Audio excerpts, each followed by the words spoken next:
Boa tarde. Eu me emociono porque estou na Unicamp. Eu fui professora da Unicamp durante 30 anos, professora do IB, no departamento de fisiologia. Me aposentei aqui e depois fui para a Unifesp, em Santos, quando foi fundado o campus da Unifesp lá. E lá estou há 12 anos.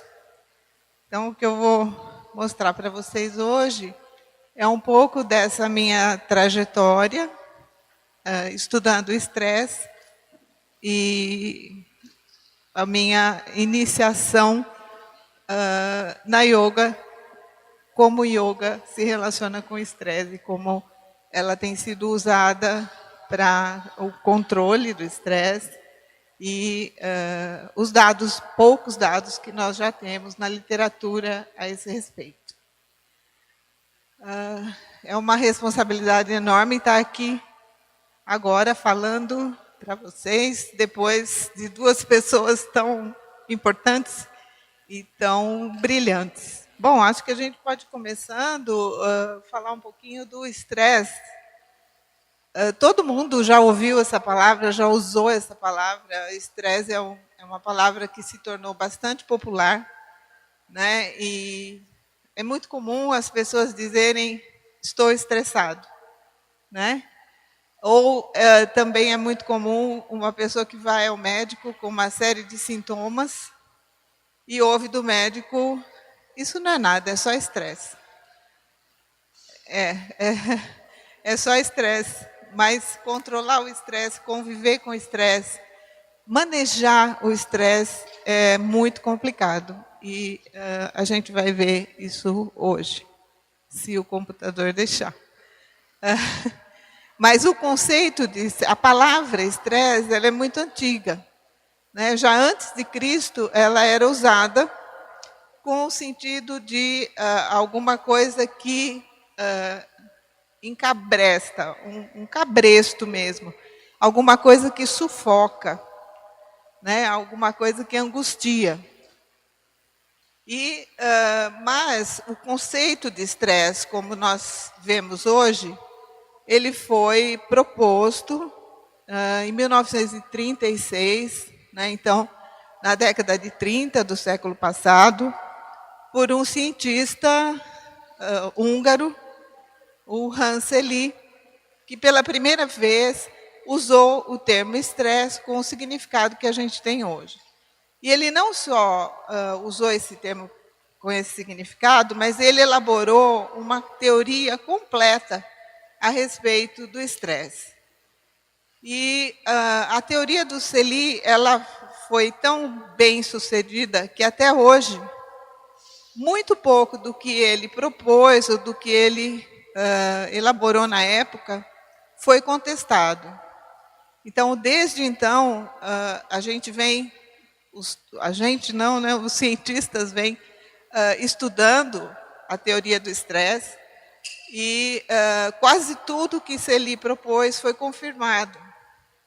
Vocês imaginem que o Selye viveu numa época que não se conseguia dosar hormônios, que a noção de célula era muito pouco conhecida. E, na época do Selye, a questão da homeostasia. Então, foi na época que o Claude Bernard, em 1830, mais ou menos, propôs o conceito da homeostasia. Foi a primeira vez que se falou ou que se pensou que o nosso organismo tem um meio interno. E que esse meio interno é diferente do meio ambiente. Embora a gente esteja vivendo num meio ambiente que é mutável, o nosso meio interno é constante. Foi isso que Claude Bernard propôs. E que essa constância do meio interno, ela é necessária e essencial para a saúde. E que o nosso organismo dispõe de mecanismos, que são os tais mecanismos fisiológicos, para manter essa constância do meio interno. E depois, um outro cientista, o Cannon, deu um nome para isso, e chamou isso de homeostasia. Então, esse conceito de homeostasia foi o conceito que predominou na época e foi sobre esse conceito que o Celi elaborou a teoria do estresse. Então, o estresse, para o Celi, eram as reações do nosso organismo que ocorrem toda vez que nós nos sentimos ameaçados ou desafiados.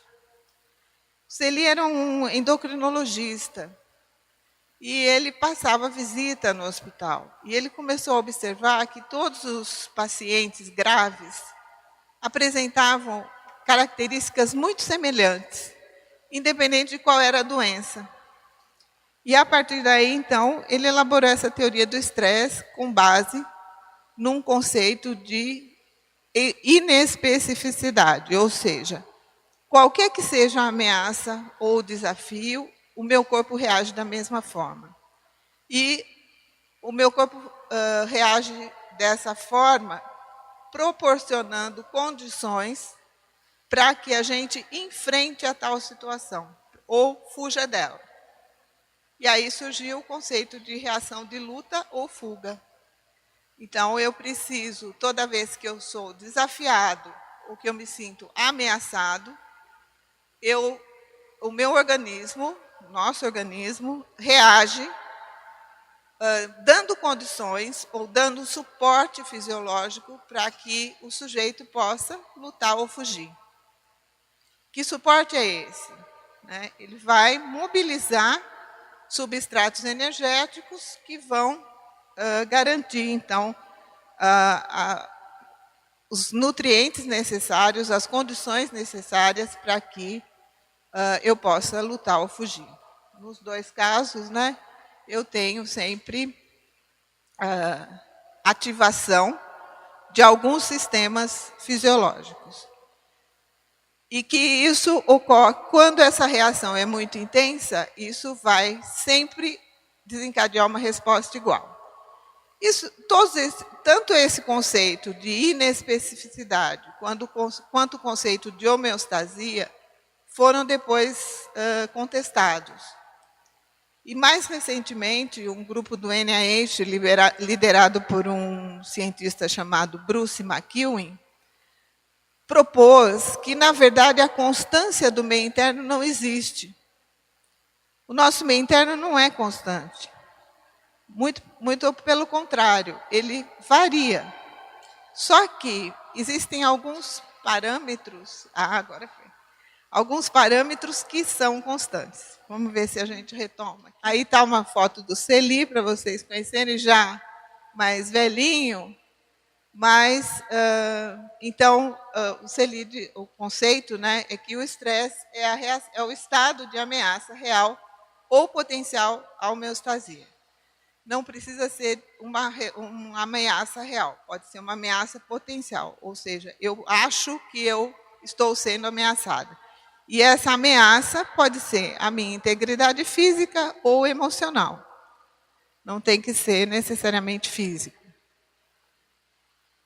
O Celi ele se encarregou, além de elaborar toda essa teoria científica, ele também divulgou o conceito.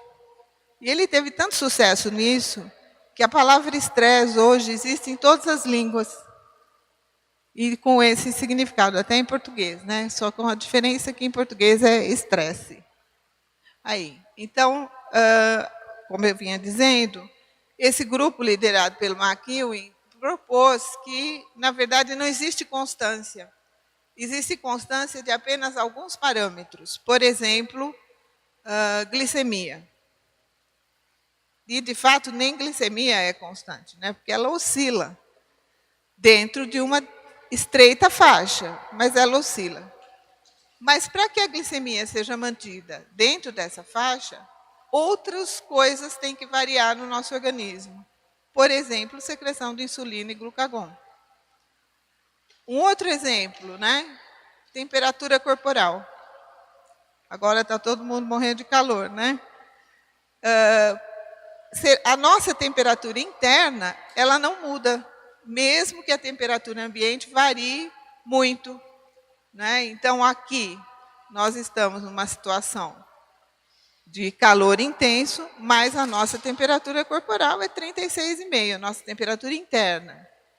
Mas para que isso permaneça assim, outros órgãos tiveram que variar o seu funcionamento. Por exemplo, as glândulas sudoríparas tiveram que excretar mais suor para que a gente sue e, com isso, refresque o nosso corpo, mantendo, é um mecanismo de manutenção da temperatura. Outro mecanismo, comportamentos, né? Então, começou a esquentar, o que a gente faz? Começa a se abanar, né? Procura um lugar mais fresco, tira a roupa, né? Bebe água. Então, são comportamentos e reações fisiológicas que têm que variar para a nossa temperatura ser mantida constante.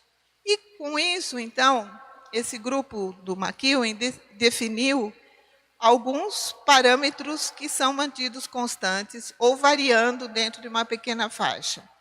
Temperatura corporal, glicemia, pH, PCO2, PO2. E esses parâmetros fundamentais se mantêm constantes graças à mudança de outros parâmetros. E deu outro nome para isso. Falou, então, eu não posso usar o termo homeostasia. Eu vou propor o termo alostasia. Alo significa variável, estasia, parado. Então, é a constância obtida através da mudança. E hoje, então, a gente usa, né, o conceito de alostasia e chama de carga alostática todas essas alterações que acontecem no nosso organismo diariamente e que nos mantém vivos e saudáveis. Bom, então, a reação de estresse, ela é uma reação que foi desenvolvida, que evoluiu para nos proteger. Quando é que o estresse se torna prejudicial? Então, é essa questão que se coloca. Uma reação que foi mantida ao longo do processo evolutivo, que existe desde bactérias até o ser humano, não pode ser ruim. Então, ela se desenvolveu, ela existe para nos proteger, para garantir a nossa sobrevivência em situações adversas, né? Uma outra coisa que hoje a gente sabe é que a reação não é inespecífica.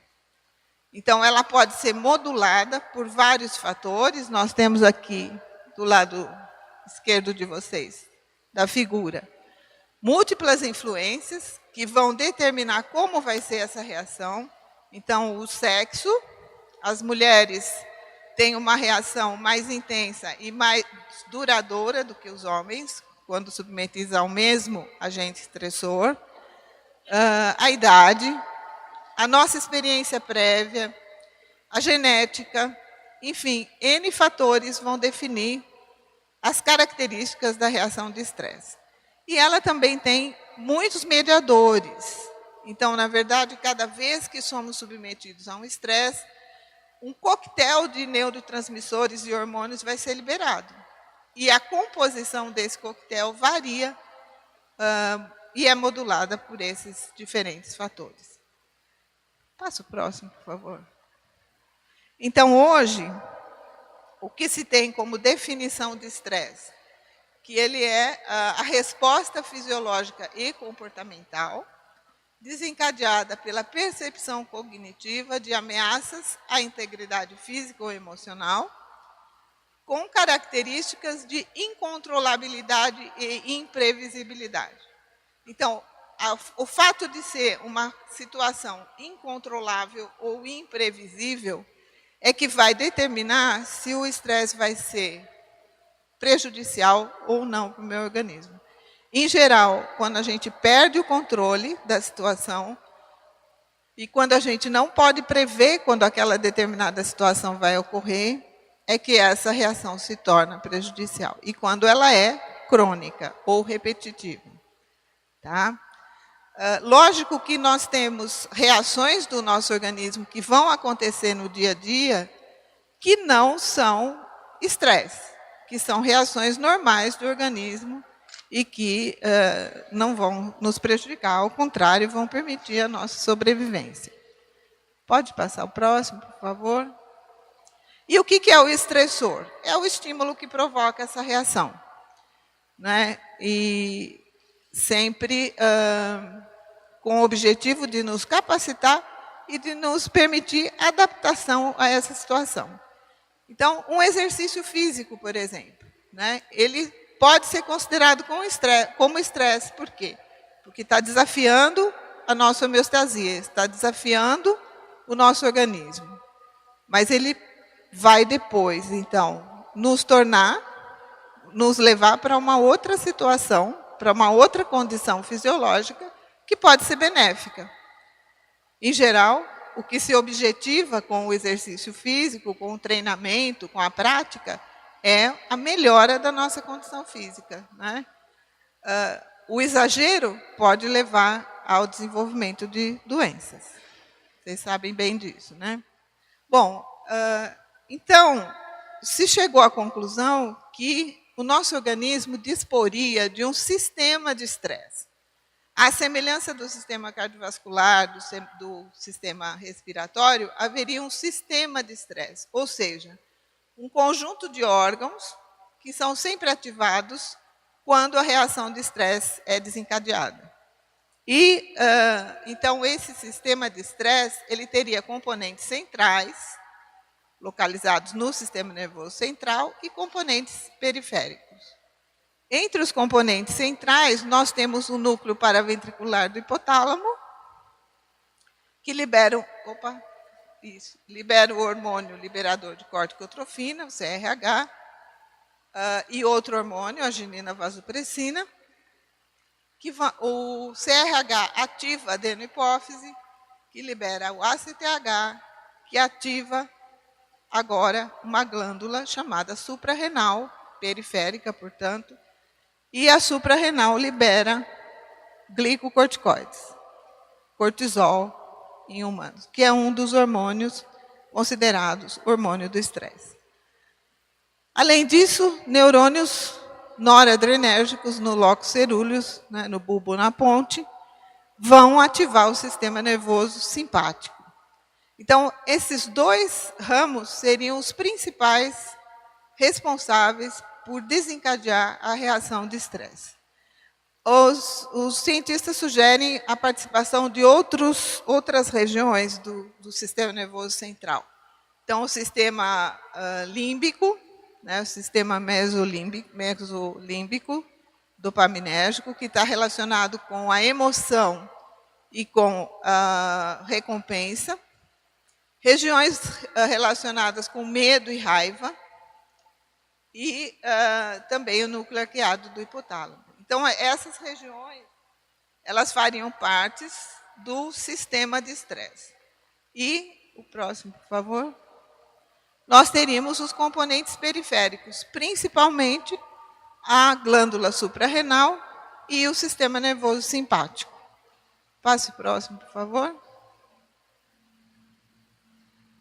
Então, toda vez que no nosso organismo detecta uma situação de ameaça ou desafio, o córtex cerebral é ativado ou regiões subcorticais. Pode ir passando, por favor. Áreas subcorticais que vão ativar o hipotálamo. Pode ir passando. O hipotálamo vai, então, ativar o sistema nervoso simpático e a adenohipófise, por favor, através do hormônio liberador de corticotrofina. O simpático vai liberar noradrenalina em todas as suas terminações, vai ativar a medula da glândula suprarrenal, que vai liberar mais noradrenalina e adrenalina. E esses hormônios, então, vão exercer suas ações em todo o organismo. Do outro lado, a hipófise libera o ACTH, que ativa o córtex da suprarrenal, que vai liberar os glicocorticoides, ou cortisol em humanos, corticosterona em ratos. A gente fala dela porque rato é o modelo experimental mais usado, né? Mas humanos também têm corticosterona. Aí, esses hormônios também vão exercer suas ações e vão atuar em nível de hipotálamo e hipófise, inibindo a continuação desse círculo e encerrando a reação. Pode passar. Pode passar, por favor?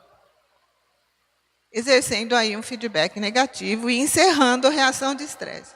Então, tão importante quanto ativar o sistema de estresse, é importante desativar o sistema de estresse, né? Então, a parte hormonal, o eixo hipotálamo, hipófise adrenal, ele vai ser inibido pelo próprio glicocorticoide. E do lado de cá, o sistema nervoso simpático, terminada a situação, o simpático deixa de ser ativado, o parasimpático é ativado e vai, então, reduzir toda a ativação que o simpático promoveu. Então, no próximo, a gente trabalha muito com cortisol e eu já explico por quê. Bom, essas situações todas, elas obedecem a uma sequência temporal. Então, essa figura mostra no centro o momento da identificação da situação de estresse e depois a sequência das reações. Então, nós teríamos inicialmente os neurotransmissores, então as catecolaminas sendo liberadas, depois, num período aí de minutos ou até horas, os glicocorticoides, e esses, então, como eles têm ações genômicas, eles podem desencadear ações que vão perdurar por semanas ou até meses, porque eles ativam genes que vão produzir proteínas que vão ficar presentes no organismo durante um longo tempo. Tá? Então, se a situação termina a reação de estresse e não há grandes consequências, né? Agora, se a situação perdura, permanece gerando frustração e a sensação de incontrolabilidade, aí sim nós podemos ter o desencadeamento de doenças. Passa o próximo, por favor. Então, aí, só para vocês se lembrarem, né, das ações das catecolaminas liberadas pelo simpático e pela adrenal. Aonde que elas atuam, né? Que suporte fisiológico é esse que o nosso organismo nos dá para nós podermos fugir ou lutar contra uma situação de estresse? Então, aqui a gente tem desde ativação... Opa! Vocês estão enxergando o laser? Não, né? Aqui, agora sim. Então, desde dilatação da pupila, que tem como efeito, né, se a gente pensar na pessoa que está sendo ameaçada, de enxergar bem, enxergar à distância, inclusive, e poder avaliar as consequências dela fugir ou lutar, né? Além disso, se é um animal que está sendo predado, ele pode dar a impressão para o seu predador que ele é maior do que ele de fato é, quando a pupila dilata. Além disso, nas glândulas salivares, o simpático vai promover redução da secreção de saliva, né? E não só na saliva, mas em todo o sistema digestivo, o simpático vai ter uma ação inibitória. Inibitória no sentido de paralisar, ou pelo menos reduzir, ações do organismo naquele momento que não são essenciais para a sobrevivência. Então, a interrupção do processo digestivo, mas também a interrupção da atividade sexual e da reprodução. Então, o excesso do estresse pode provocar diminuição da libido, pode provocar impotência, pode provocar infertilidade, amenorreia, enfim, uma série de ações no sistema reprodutor. Porque numa situação de perigo, é melhor deixar isso para um outro momento, né, mais adequado, mais protegido. Além disso, no sistema cardiovascular, as catecolaminas vão ativar a atividade cardiovascular, vão aumentar o débito cardíaco, promovendo, então, a circulação mais rápida do sangue, levando para os tecidos que são ativos, né, principalmente os músculos e o próprio coração, um sangue mais oxigenado e rico em glicose e em ácidos graxos. De onde vem essa glicose e esses ácidos graxos? Então, a glicose vai ser liberada pelo fígado, mas vai ser poupada para os neurônios, porque a secreção de insulina vai ser inibida pelo pâncreas. Então, sem insulina, as células periféricas não captam glicose, a glicose vai ser poupada para o sistema nervoso central. Para que eu preciso de glicose nesse momento no cérebro? Para ter um raciocínio mais rápido, para estar em alerta e para poder avaliar corretamente as chances que eu tenho de lutar ou fugir e tomar a decisão correta. Bom, e os tecidos, então, periféricos vão obter energia de onde? Dos ácidos graxos. Então, o simpático também estimula a lipólise, produção de ácidos graxos, que vão fornecer energia para os músculos e para o próprio coração. Promove dilatação brônquica, então a melhor oxigenação do sangue. Então, o sangue circula mais rápido e contém uma grande quantidade de nutrientes e de oxigênio. Remove também o CO2 mais rapidamente. Vasos sanguíneos, vai depender do leito. Então, nos vasos sanguíneos dos músculos, vai ocorrer vasodilatação. Na circulação coronária, vasodilatação. Nos músculos da região mesentérica, nos vasos da região mesentérica, nós vamos ter vasoconstrição. Daí, novamente, então, um efeito de reduzir o processo digestivo ou paralisar a digestão. Isso explica, né, porque quando nós temos uma reação de estresse, logo após uma refeição, nós podemos ter realmente um mal-estar no estômago, né, a gente sente como se tivesse um tijolo no estômago, né, alguma coisa não vai bem. Isso em função do simpático. Né? Então, toda essa reação, ela vai acontecer, como eu disse, no sentido de dar suporte para que nós possamos reagir a essa situação e sobreviver. Se isso permanece ou se repete, então aí nós podemos ter o desencadeamento de doenças. Próximo, por favor. Então, aqui é isso que eu acabei de falar para vocês, esquematizado, acho que não há necessidade de repetir. Pode passar o próximo, por favor. E os glicocorticoides? Os glicocorticoides, eles vão atuar em consonância com as catecolaminas. Eles são hormônios catabólicos e hiperglicemiantes. Então, também aqui nós vamos ter a mobilização de substratos energéticos do tecido adiposo, dos músculos, do fígado. E para quê? Para aumentar a glicemia, aumentar a produção de ácidos graxos e, com isso, fornecer energia para a reação de luta ou fuga.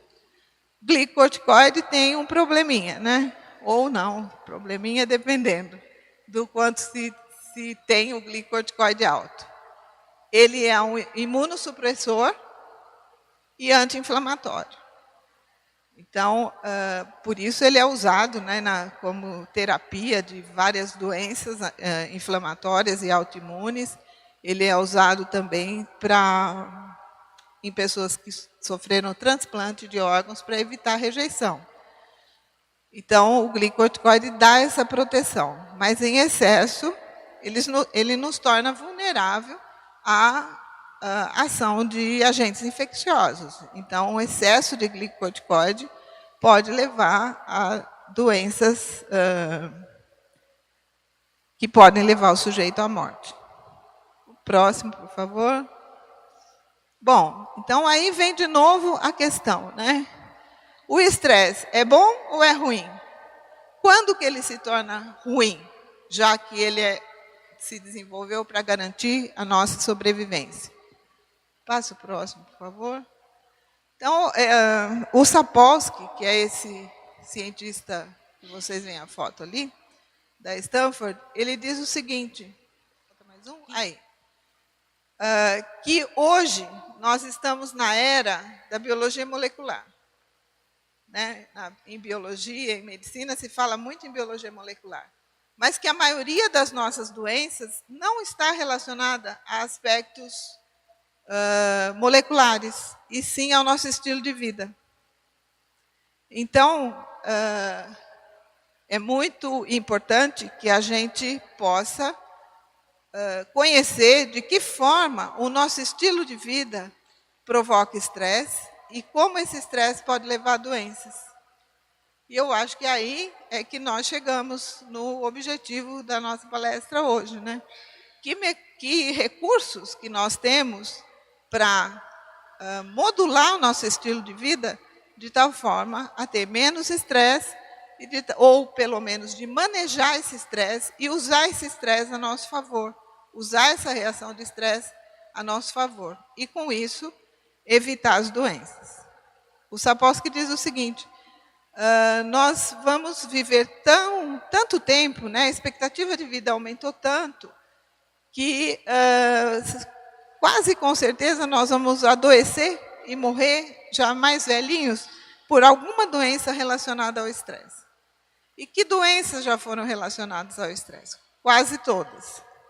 Né? Doenças cardiovasculares, doenças do sistema digestório, né, gástricas ou intestinais, enfim, as doenças neurodegenerativas, quase todas as doenças já foram, de alguma forma, relacionadas ao estresse. Então, como já falei para vocês, né, quando é que nós temos o estresse se convertendo num causador de doenças? Né, quando a expectativa que nós temos, a realidade ou a demanda não atende a expectativa. Então, gera frustração. E a gente não vê como lidar com isso. Próximo, por favor. Bom, então, como é que eu avalio o estresse? Como é que é possível medir o estresse? Medindo os mediadores do estresse, né? Do ponto de vista biológico. Do ponto de vista psicológico, existe uma série de inventários de sinais e sintomas que são usados, e a gente também usa, né? Então, a gente faz sempre procura fazer a correlação entre os sinais e sintomas e os marcadores biológicos, né?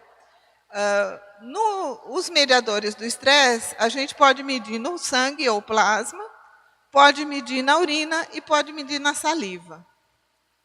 Na saliva, essa medida é recente, relativamente recente, e ela é mais usada para o glicocorticoide.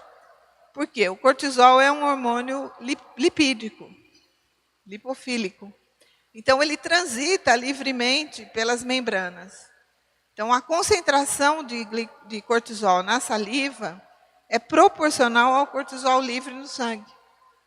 Então, é possível medir o cortisol na saliva e, a partir daí, inferir a concentração de cortisol no sangue. O que foi muito importante para a pesquisa de estresse, porque puncionar um vaso já é, por si só, um estresse. Então, durante muitos anos, nem se mediu o cortisol, porque ele está sempre alto. Né? O sujeito está em jejum, ele tem que ir da casa dele até o laboratório. Chegando lá, ele vai ter um vaso puncionado. Para algumas pessoas isso é muito estressante, para a maioria, para quase todo mundo é estressante. Né? Então, isso comprometia o resultado. E a saliva veio para salvar essa situação. A gente faz muito uso da saliva no laboratório. Passa o próximo, por favor. Bom, só que medir o cortisol na saliva, ele tem alguns prós e alguns contras. Né? Primeira coisa, como é saliva, a pessoa às vezes não dá muita importância para recomendações de protocolo de coleta. Né? Então, fala assim, é tranquilo, né? Eu não preciso me preocupar, é só saliva. Não pode comer meia hora antes da coleta, não pode escovar os dentes, não pode beber nada, tem que lavar bem a boca, enfim. Tem algumas recomendações importantes. E a pessoa fala, 10 minutos a mais, 10 minutos a menos não vai fazer diferença. Faz diferença.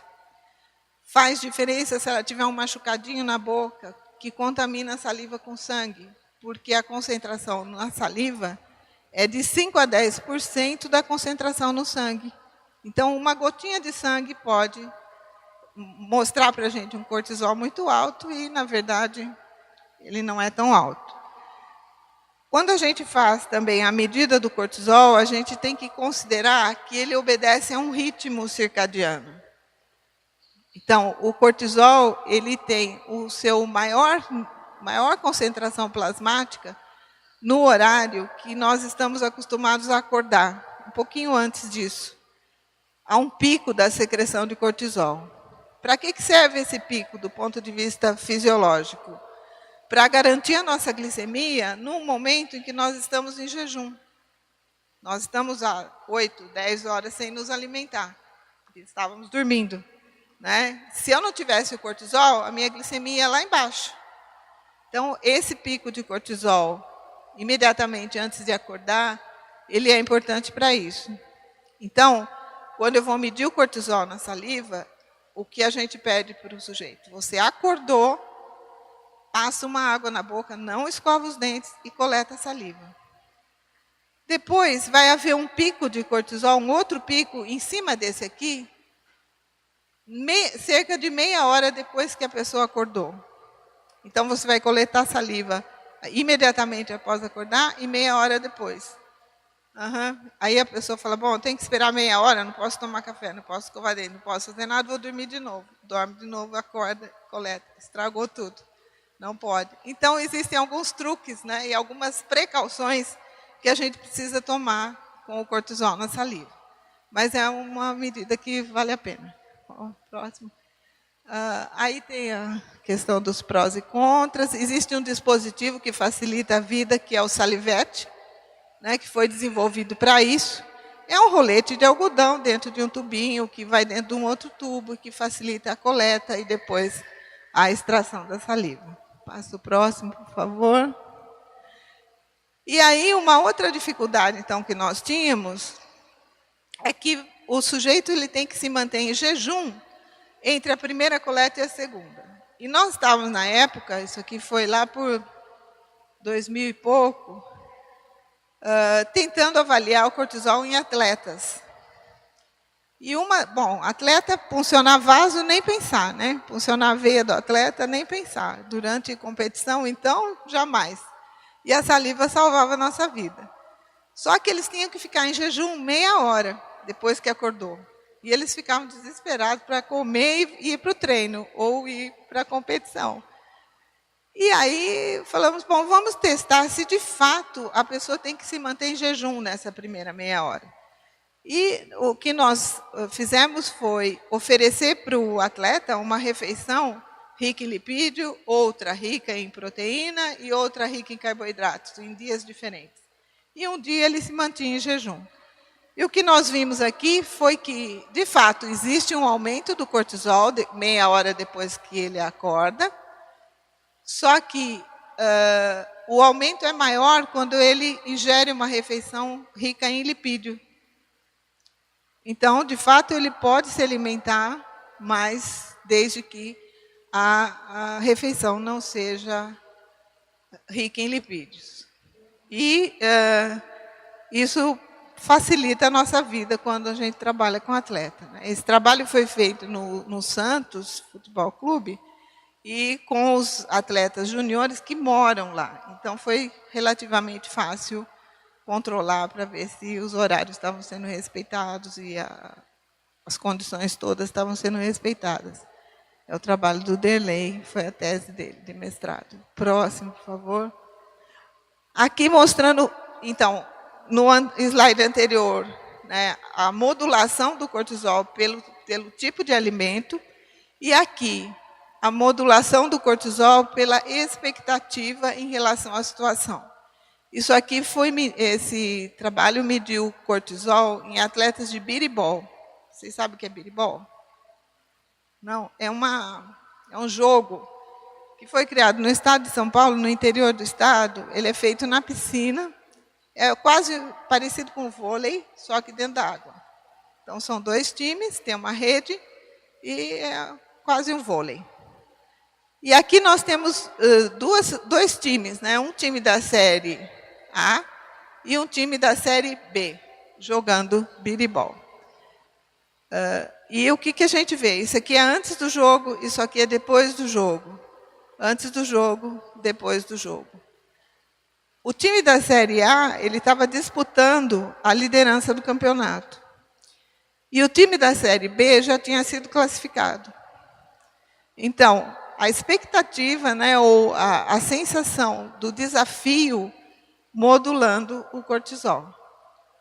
Próximo, por favor. Pode ir mais um, por favor? Bom, e aí, né? Então, o cortisol, para o atleta, ele é bom ou ele é ruim? Nós fomos avaliar um grupo de atletas de triatlon. Quem fez esse projeto foi o Cláudio Baltazar, que está aqui, não sei se dá para ver, mas ele veio fazer um pós-doc com a gente lá no laboratório e fomos avaliar atleta de triatlon. Foi muito bom trabalhar com o triatleta. Eles são muito disciplinados, eles obedecem rigorosamente ao protocolo. Uma delícia para nós, né? Bom, e aí, quando nós fomos analisar os resultados, nós tivemos uma surpresa. Se vocês observarem as barras, então nós temos aqui, ao acordar, meia hora depois, aqui antes da prova, depois da prova e à noite. A barra preta é um dia de repouso e a barra cinza é um dia de competição.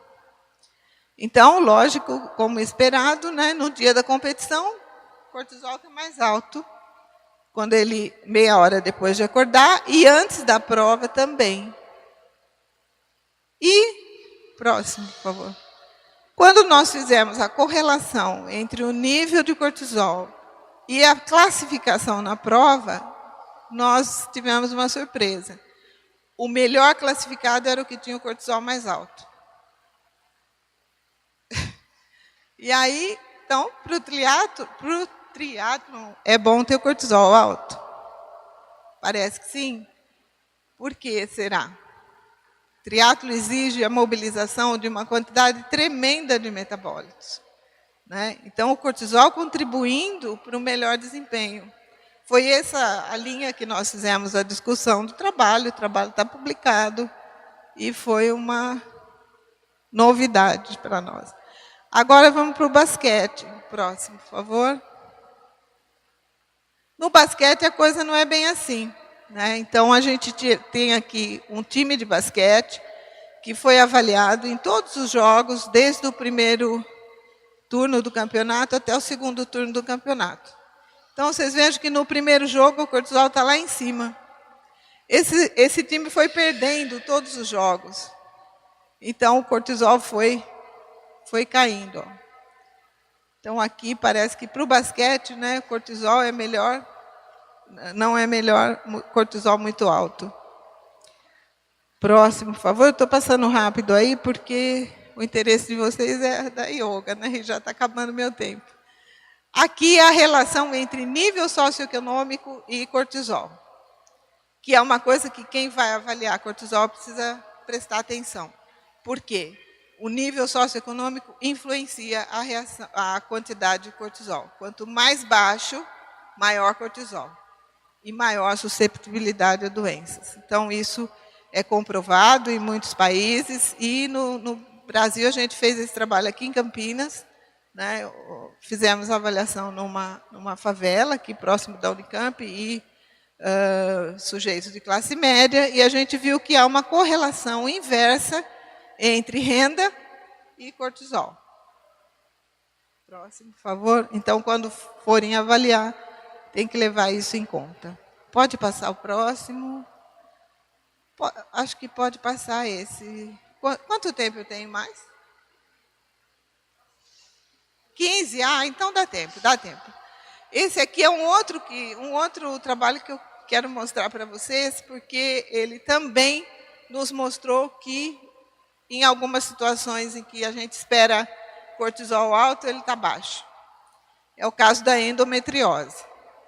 Endometriose é uma doença inflamatória é a proliferação do endométrio, que é a parte interna do útero, na camada mais interna do útero. Ela prolifera fora do útero. E pode ser na cavidade abdominal, nas trompas, na genitália externa. É uma doença muito dolorosa, ela provoca infertilidade, compromete a vida sexual da mulher e, muitas vezes, o relacionamento em casa e tudo mais. Então, havia aqui no CAISM um grupo de mulheres que fazia tratamento para endometriose com base em psicoterapia e fisioterapia. Endometriose não tem cura, né? E esse tratamento, então, tentava amenizar os sintomas e eles queriam avaliar o efeito desse tratamento. Bom, muito bem, a Karina, que é essa moça que está aqui, está fazendo mestrado, e ela foi medir o cortisol nas mulheres com endometriose. De novo, para nossa surpresa, aqui a gente tem um grupo controle, cortisol pela manhã, ao meio-dia e à noite. Perfeito. O ritmo está preservado. Aqui o grupo com endometriose. De manhã mais alto, meio-dia, à noite mais baixo. Só que, quando a gente compara horário por horário, as mulheres com endometriose tinham cortisol mais baixo. Bom, tá bom, é uma doença inflamatória, cortisol é anti-inflamatório. Então, tem a ver, né? Cortisol baixo. Fomos olhar a literatura e vimos que isso acontece em outras doenças inflamatórias. Fibromialgia, por exemplo. As mulheres têm cortisol mais baixo do que o esperado. E aí nós vamos ver o que acontecia após o tratamento. Claro que o tratamento não curou a endometriose.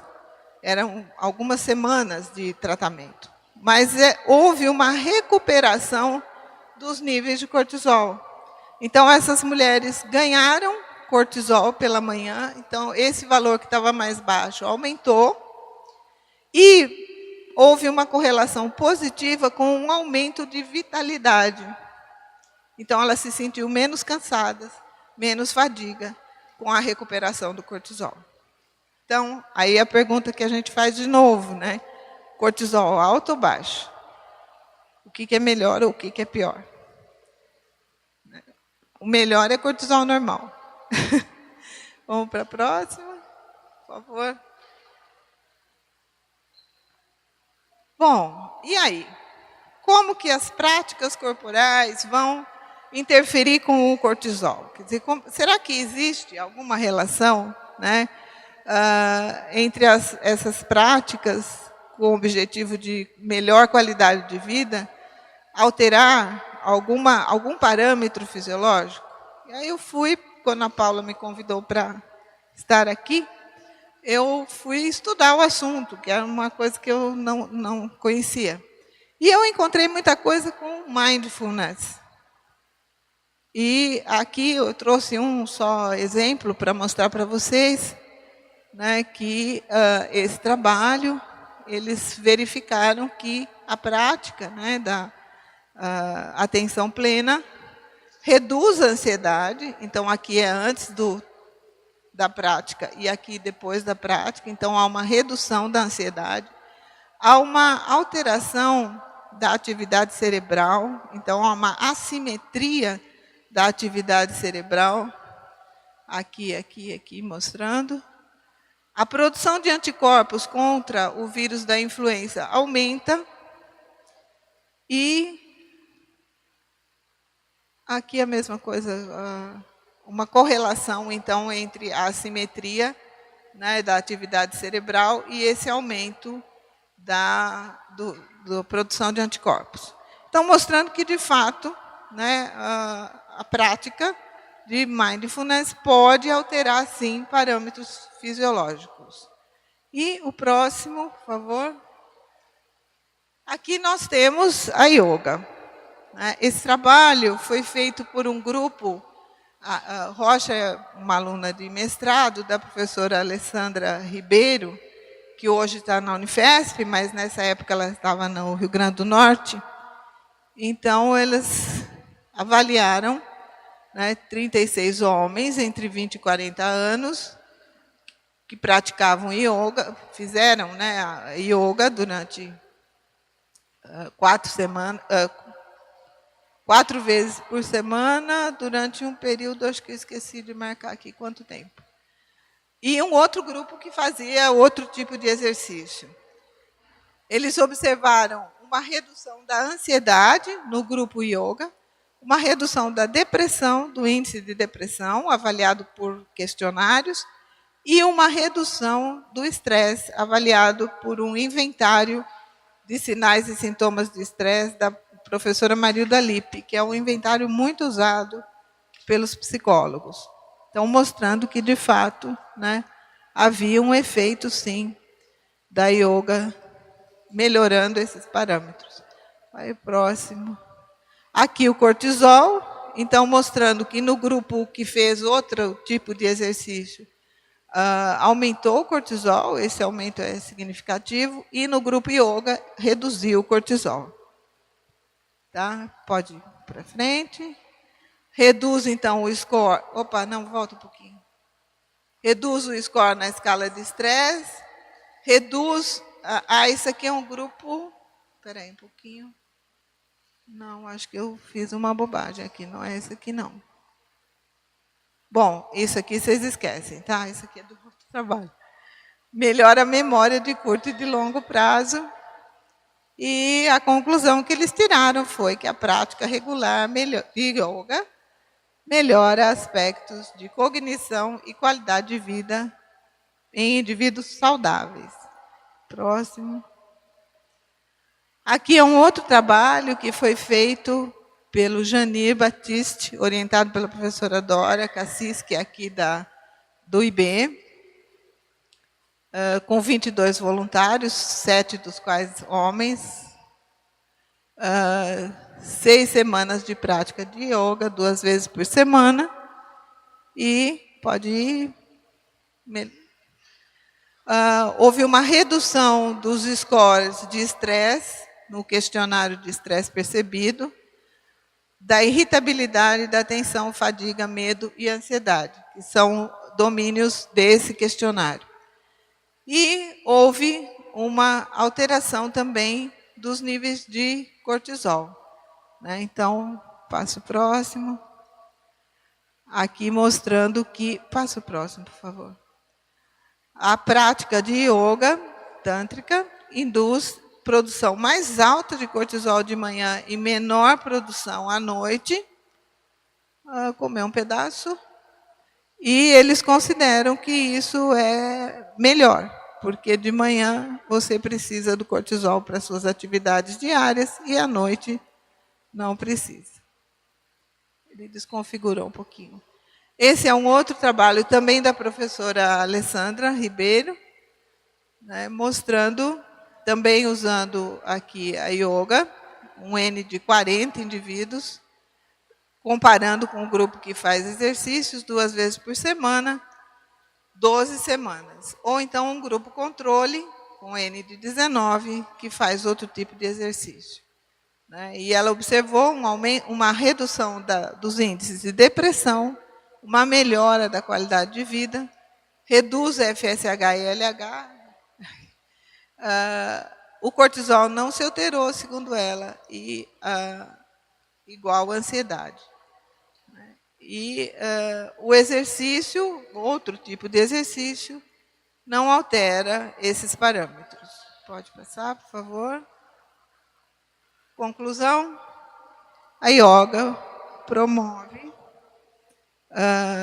alterações psicofisiológicas positivas em mulheres pós-menopausa, esse trabalho que foi com as mulheres pós-menopausa, e pode ser aplicada como terapia complementar nessa população.